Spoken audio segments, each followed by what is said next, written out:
Hey, what's going on, guys? I hope you guys are having a good day. I'm Dr. Boyce Watkins from Your Black World and the Black Business School. I was thinking about something today that I thought could be beneficial to you guys that are out here grinding, out here hustling. So I'm trying to put on my shoes. My shoes are falling off. I had a thought that I wanted to share with you guys that are out here in the grind, trying to get out here and do something. Turn a dollar into make a dollar out of 15 cents. Trying to fight through all the the chaos that goes with trying to either build a business or to invest or to stack some wealth or whatever it is you're trying to do.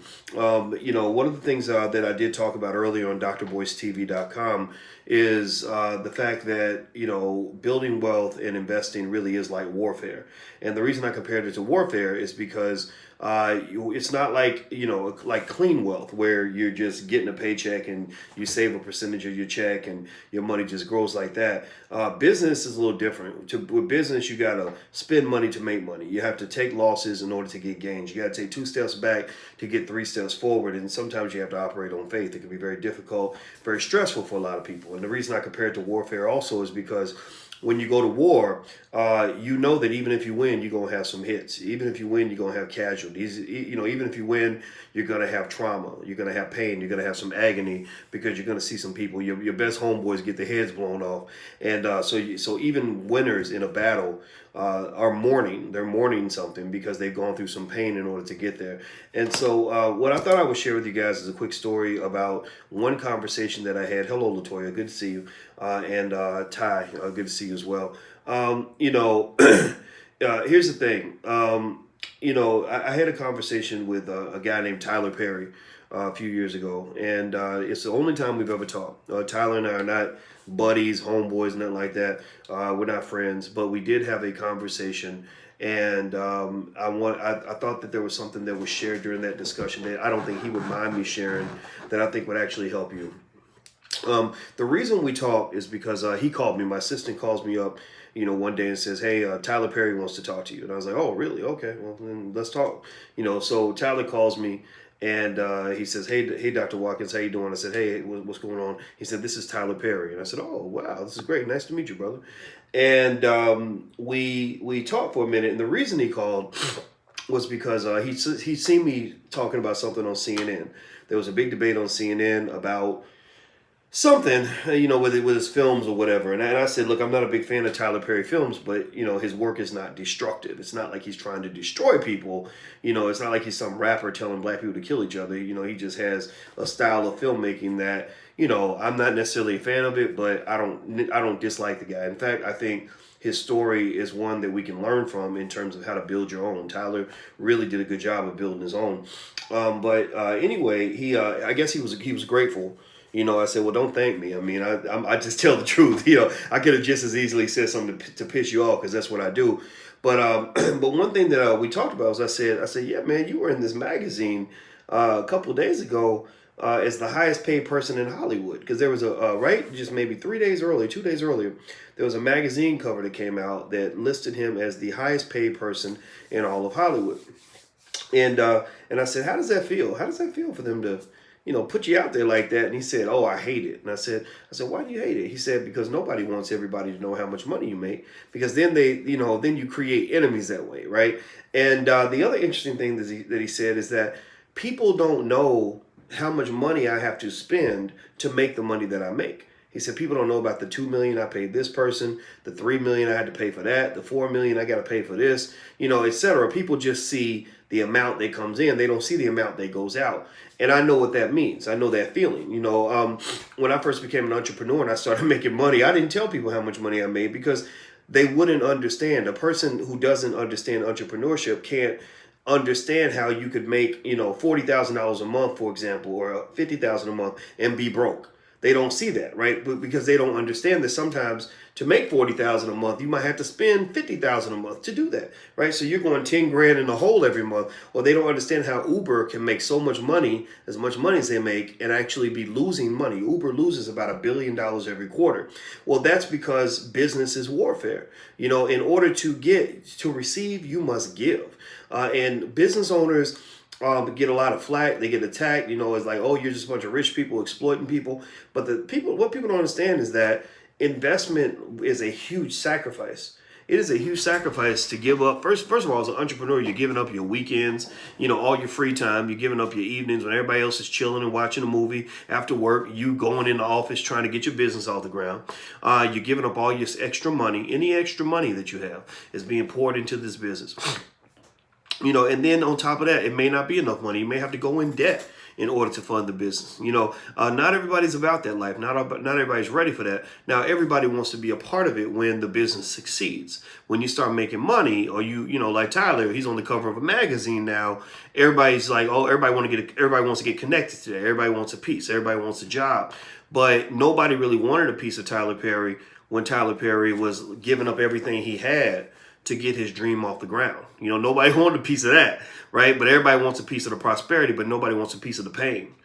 And so what I would just say to you is that, first of all, that conversation came to mind this week, and I thought that it would be hopefully good encouragement for those of you who are out here trying to hustle, trying to, who are in the grind, trying to build something, trying to do something different for your family. I want to encourage you. I want to encourage you to keep going. And just know, business is bloody. Business is battle. Business is war. Business is tough. Business can be painful trying to grow. You no matter how good you're doing, you're going to have losses. You're going to take hits. You're going to have casualties. But what happens is that you're hoping at the end of the day that your wins exceed your losses, and that's how you win. It's like a football game. You're going to score some points, and you're going to give up some points. And as long as you score more points than you give up, then you win. And that's pretty much what it comes down to. So that was that conversation I had with Tyler, and that's really something for those of you that are entrepreneurs. Some of you are entrepreneurs, some of you are entrepreneurs. You want to have a business one day, you want to be investors one day. Well, I'm just going to tell you, if you're going to be an investor or you're going to be a business owner, you need to be ready to take some hits, take some losses. If you can't handle loss, if you can't handle failure, then it's going to be tough for you to succeed. So just be ready. Don't be embarrassed. Don't feel bad. When you get your face in the mud, you just keep on going, keep trying, try again, repivot, fix it again, and then next thing you know, you're going to be you're going to find yourself dancing in the victory circle. But it's going to come with a lot of pain. You're going to start thinking about all the sacrifices you made, friends you lost, money that you lost. Times you got embarrassed, times that people didn't stand by you, that said that they were going to stand by you, people trying to get stuff out of you, people, more money you get, more people want money from you. It's a lot of emotional turmoil that comes with so-called success. It ain't clean, it ain't pretty, but you can do it. Just always know you can do it, and always have faith in yourself, and that's what I want to tell you to do. So Latoya says, I love your show. I've never learned any of the financial information you provide, and I'm finishing my PhD in July. Good for you. Keep growing Black-owned media, says Latoya. Well, good for you. A PhD. What is your PhD in, Latoya? Whatever it's in, congratulations to you. Give me your subject matter of your dissertation. Okay, guys, so I'm going to go. I really didn't plan on being in here for very long. I just wanted to say hello. Neuroscience, look at you. Go ahead. Just smart black woman. I'm telling y'all, brothers, if you get you a woman, get you a black woman, and get you a smart black woman. Those are the best that there are. I'm going to marry a woman with a PhD myself, and so she's beautiful and brilliant. I'll tell you, that's the best kind of woman in the world.